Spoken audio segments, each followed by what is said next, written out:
দিনহাটা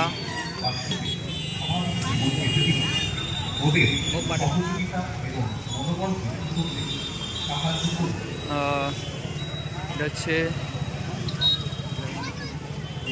শহীদ corner, Dinhata শহীদ corner Durga Puja. সুন্দর প্যান্ডেল উদ্বোধন হয়েছে, চারিদিকে মানুষের কত সুন্দর ভিড়। এখানে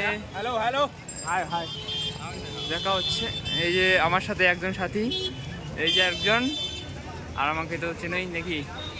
এটা হচ্ছে দিনহাটা শহীদ কর্নার উদয়ন গুহ, মাননীয় শ্রী উদয়ন গুহ মহাশয় উন্নয়ন মন্ত্রী। এটা হচ্ছে দিনহাটার সেই ঐতিহ্যবাহী প্যান্ডেল এবার দুর্গা পূজা 2024-এর। যদি আপনারা আসো দেখো, এই বছর সুন্দর লাইটিং করেছে, সেটা অবশ্যই দেখাইতে পারলাম না।